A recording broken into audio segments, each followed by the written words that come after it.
Brian and Kenzie in the morning. And Chicago's alternative all day. Q101. Brian and Kenzie on Q101. Ahoy! Let's go! We're waking up Chicago. Turn up the radio.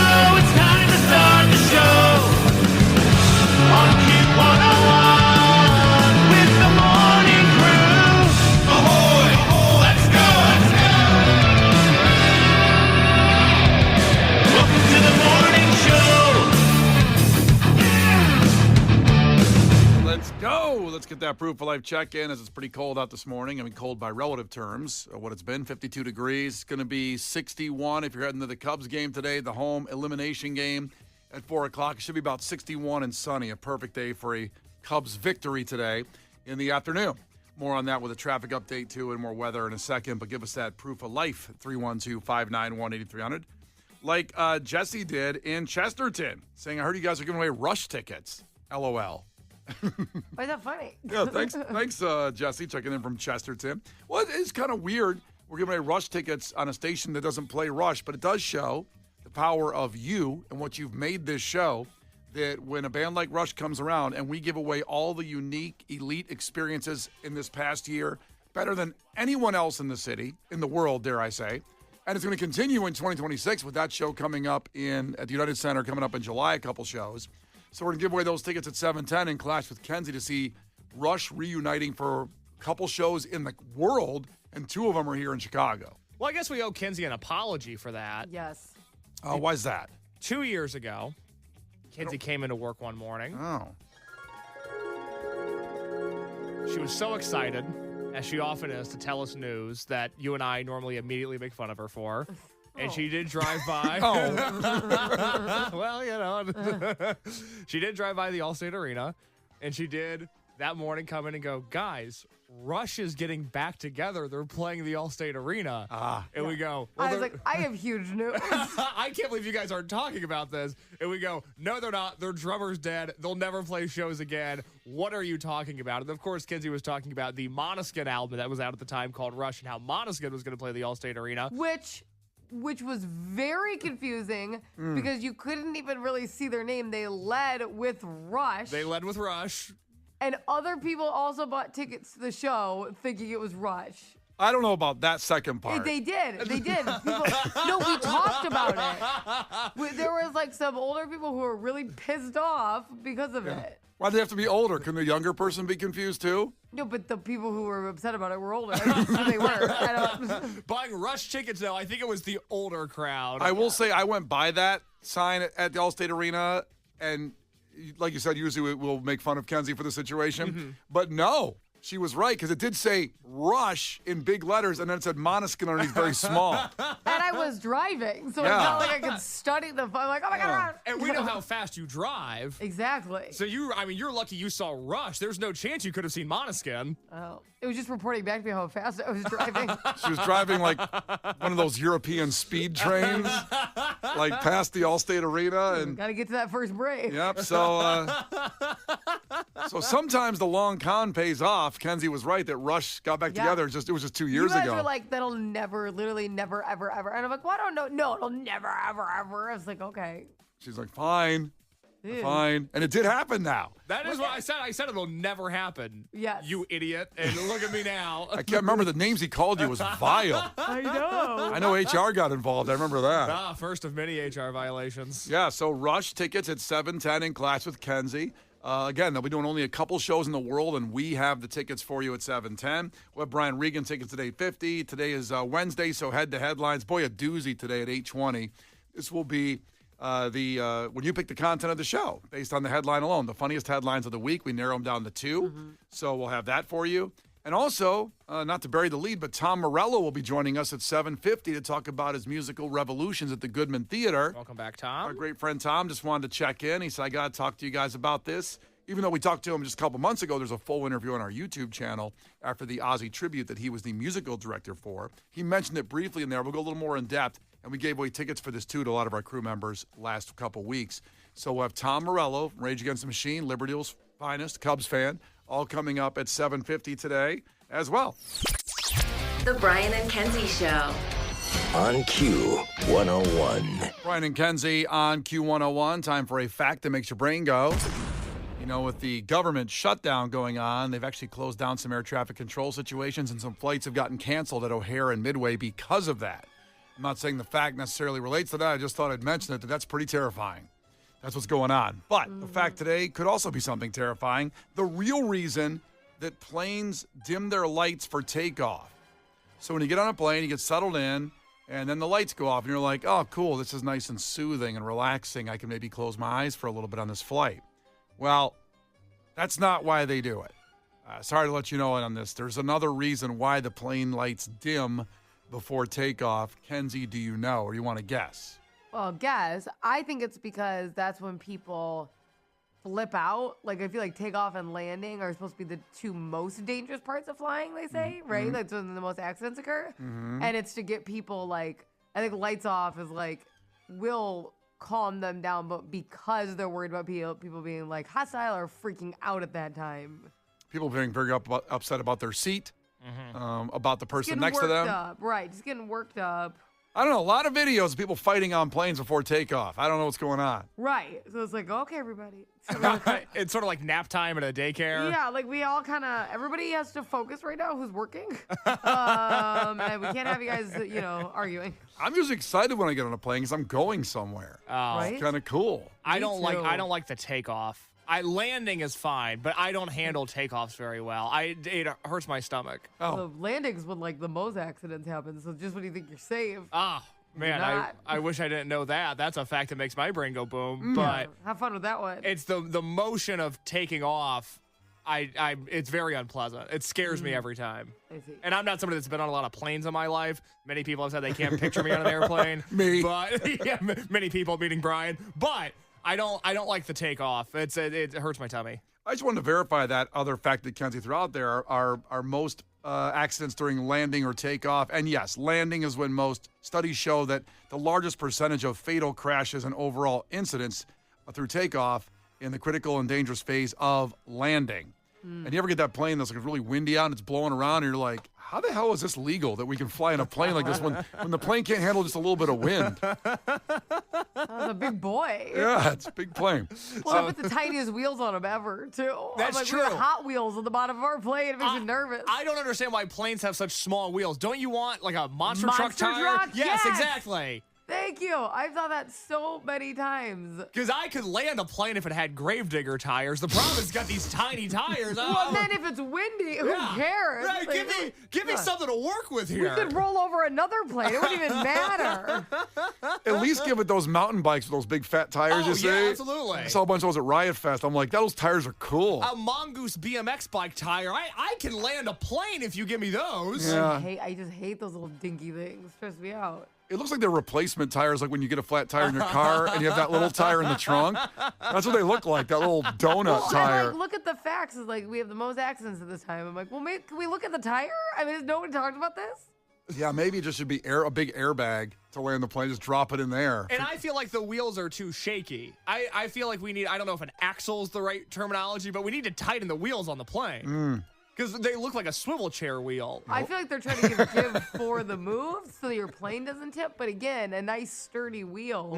A wider base. Like 4 huge. Like I feel like, I don't know. I think it would just take the pressure off a lot of people. The fact that they look like an office chair wheel is going to stay with me. I'm flying on Thursday somewhere. I'm like, jeez. But doesn't it? It's Oh, like something that we get God. at Staples. Yeah. And then one always sticks. Uh-huh. You know, one of those wheels always sticks and you can't make it work. Oh, well, Jesus. And they gotta say like, hey, just so you know, we've got a raw dog and a wheel beneath us. It's not sucking up into the plane for whatever reason. All right, so the fact is the real reason planes dim their lights for takeoff, and it's So you can't see the wheels. maybe. So Kenzie thinks it's just so people don't fight. Like kind of like when your grandma used to like throw water out when a fight would happen. They just stop it or hit you with a broom. They turn the lights off on a plane so you just don't fight. Because people just are ready to get angry today. Case, what do you think it is? I think it's for the captain's mental health because fluorescent lighting is bad for your mental health. God, I hate fluorescent lighting. I know, it reminds you of being in school, right? That's why I said that. I said that the case one time when our lights, we have these kind of spotlights in here and they didn't work one day and the fluorescent lights came on and I'm like, ugh. I feel like I'm in 5th grade. I hate this. Nobody likes the big lights in any room. You know what I mean? Like the main, huge, clunky lights are just like, ugh. Stupid. Because I sit in the dark when I'm at home. I don't like lighting Me too. to begin I'm a with. lamp person. I like a lamp on. I just bought a lamp for the first time in my life because, I was like, okay, maybe some light, but I just prefer sitting in darkness if I can. Yeah. Just complete no lamp. You have the lamp, you just don't use it. I've got the lamp. It's more for show. It's more to say I have a lamp than I actually use it. Case sent me a house tour last night because I begged him, and I was like, please. Kenzie wanted to see the one room that I live in. I had to see the layout. I will not post it. I know people are going to ask. I will not but be it was posting driving that. me nuts. And I did get to see the lamp, and he goes, that's new. And then he does have a coffee table, and that's new. But I wanted to ask you, Case, where were you eating your food before the coffee table? Because there's no table. Okay, quickly, just to recap. Last week we talked about we had to pour one out for coffee tables because the coffee table industry is struggling. People are getting rid of their coffee tables. It was mentioned on the show that I do not own a coffee table. Kenzie said it's because you don't have room for one. You only live in one room. You live in a tiny studio apartment. I felt All those are facts, by the way. I did not deny any of it. I felt so bad about myself after the show that day that I went out and bought a coffee table. To answer your question as to where I was eating dinner, I was eating dinner on my couch and setting the plate on your lap. Yeah. Oh, my God.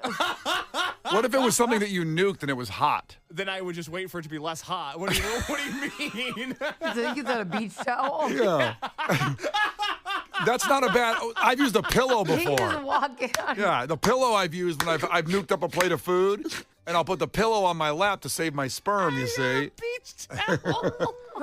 beach towel, pillow, they'll all For the work. love of God, get a table. I got a table, but I prefer sitting in darkness, and I don't think I've ever been on an airplane at night, but I would prefer a dark plane if I was ever going to fly at night. Especially if you were the pilot.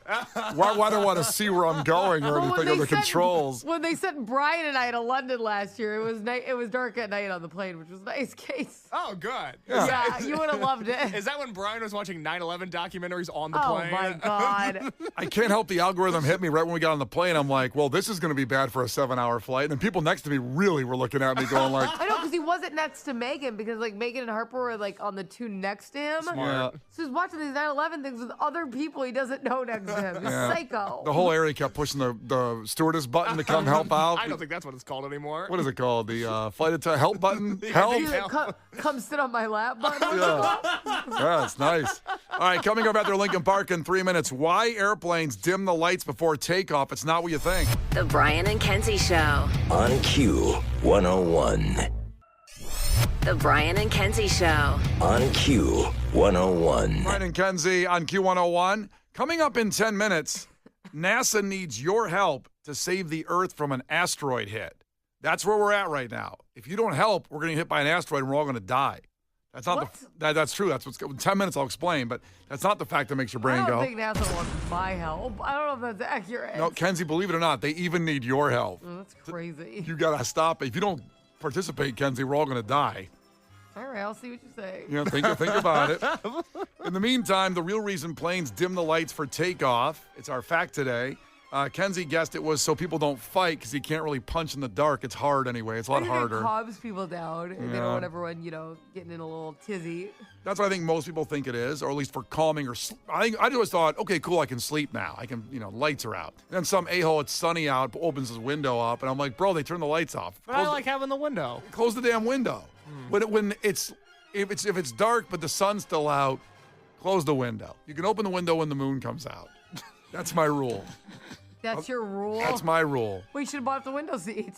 I can't always get the window seat anymore. It seems like I never get a window seat anymore. I get an aisle or middle. Well, with your legs, you should have an aisle seat. I want an aisle seat. I don't want the window. I get claustrophobic over there by the window. Well, then that's the rub, Brian, because you can't make window decisions in an aisle. Well, okay? I want. You can't bitch about everything. But I want someone to listen to me, and I can reach over and close it because I got long arms. That's right, Kareem Abdul-Jabbar over here. Case thinks it's dim the lights for the mental health of the pilot. The fluorescent lighting's very bad for you. Yeah, and certainly we want the pilot to have good mental health. He's flying a plane and everything. Neither of those are right, but they're good guesses. Here's the real reason, and it's even more terrifying than you could have thought. So the real reason planes dim the lights before takeoff is because they're planning for an emergency crash landing if you have to evacuate, and they want to make sure you can see the exit signs and everything else, your eyes will adjust better in the dark. You know how when you first turn lights off and you can't see crap, and if you wait about 10 minutes, oh, there I can see my coffee table or my lamp over there. Night vision finally kicks in. Because Casey's going to find out with a coffee table, a lot of times in the dark, you hit it and you get a bruise on your shin. It sucks. Like when you don't have lights on and all of a sudden I have this coffee table here in my studio. That sounds so dangerous. It's very dangerous. I never thought about that. You should put some hazards. Well, those hazard strips, those neon strips around your coffee Should table. I get flares for when I have to get up and pee in the middle of the night? You should get sparklers for your coffee table, so you can always see the edges of it. But the real reason is they're doing that so your eyes are fully adjusted, so if there's a crash, you can see everything appropriately. That's why they dim the lights on the plane when you get on. It's got nothing to do with mental health, which would be nice, or you sleeping or not fighting, all those things. That's a little more terrifying that they're planning for an accident. It's kind of like, Kenzie believes in manifesting. Is that manifesting an accident by turning the lights off so you can see when we have to evacuate? No, I just think they're setting you up for success in case there is one. But I know that we can look up some stats, but if we're going down, it's rare you're going to make it. Oh, my God. Brian, there's people driving to the airport right now.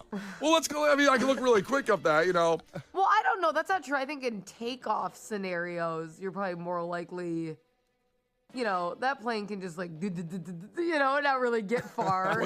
What's that sound again? Like kind of bounce like a basketball because of the stupid little wheel or something.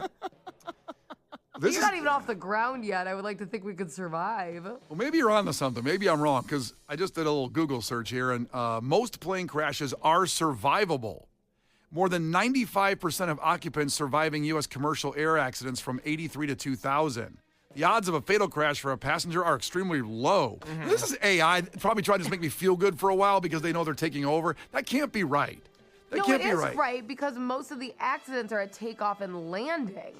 So you're usually like on the ground and like, okay, remember when that plane flipped and we actually had one of the survivors on our show? God, it had to be about a year ago. It was, yes. Yeah, in Minneapolis, yeah. Yes. So that plane flip, because it was like the landing, remember they got like the fuel all over them and stuff? They had to evacuate. There's a lot more of those scenarios than being full blown in the air and just like crashing. Because statistically, most planes don't crash, and the ones that do take off and landing, like Kenzie said. Yeah, but why isn't... So that's why most have been survivable. Yes, once you're already flying, it's like, this doesn't look amazing. But what if you're already on the ground and there's an issue, there's a good chance of survival. Like at the bust out the big slide.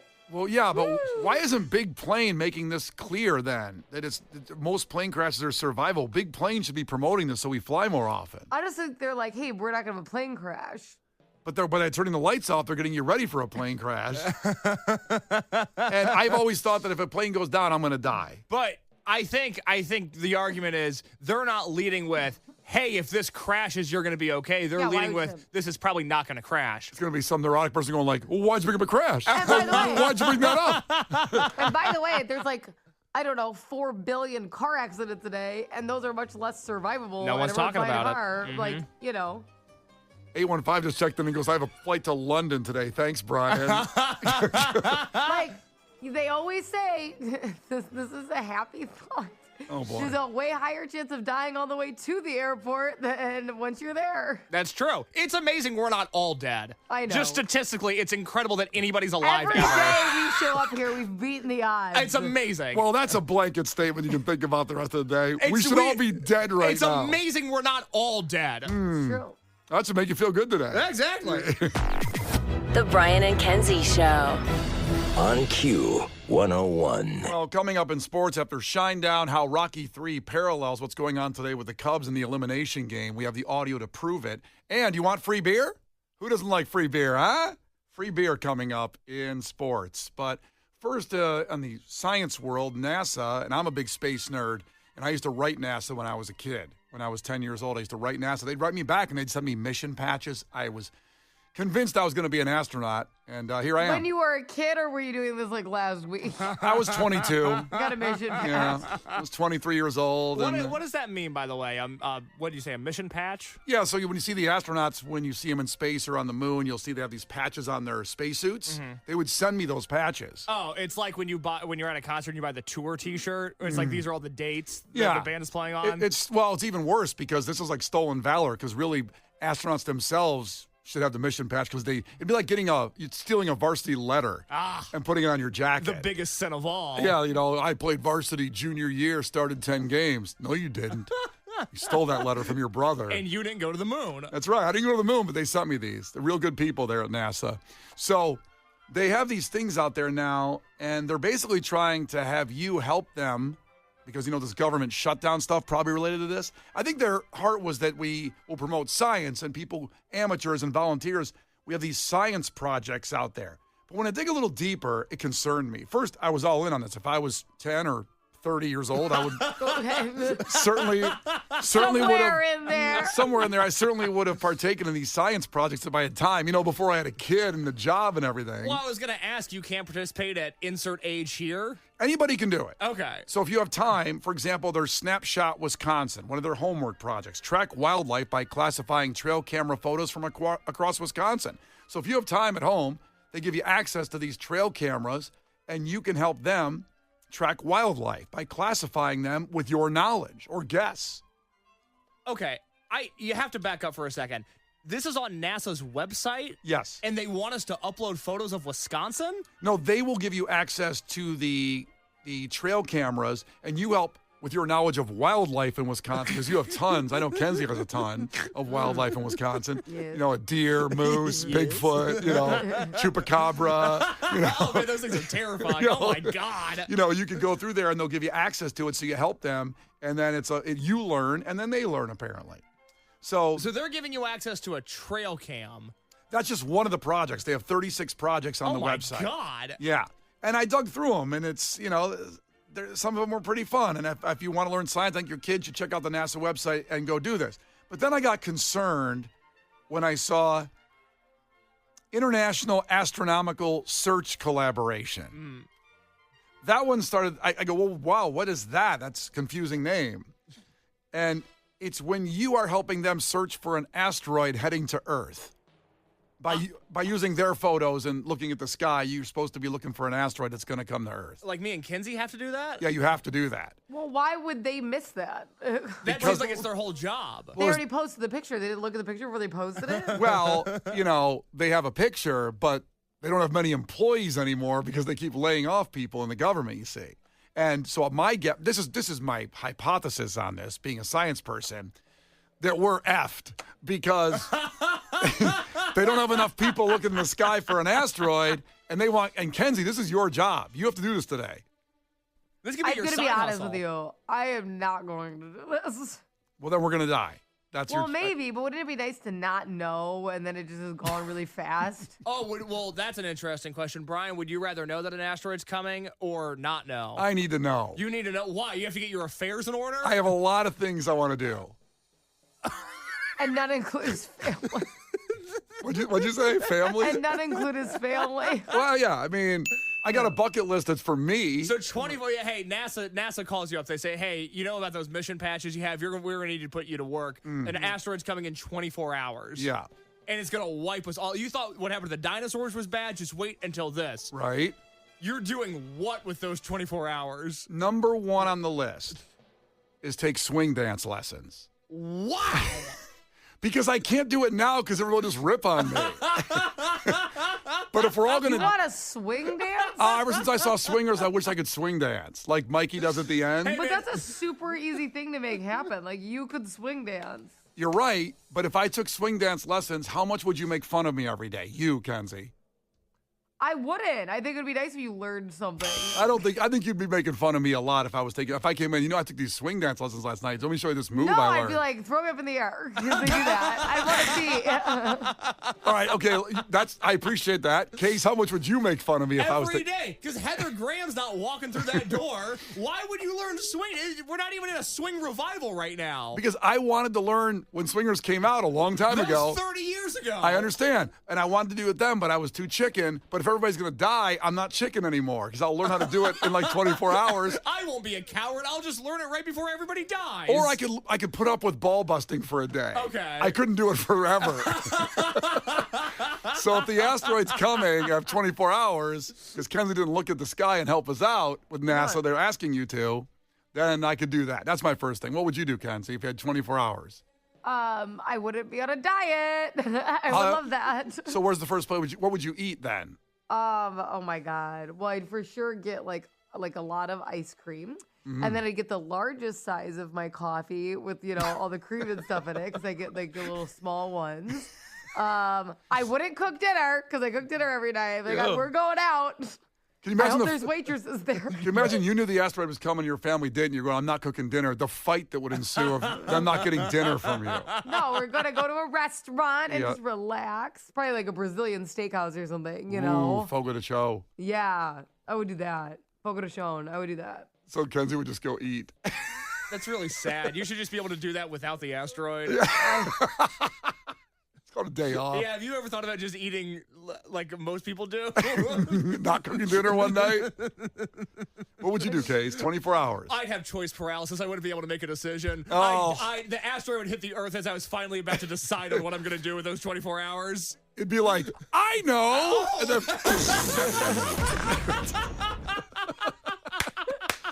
Oh, that's sad.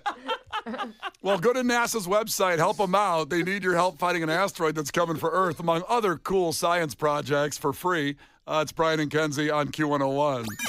Brian and Kenzie in the morning. And Chicago's alternative all day. Q101.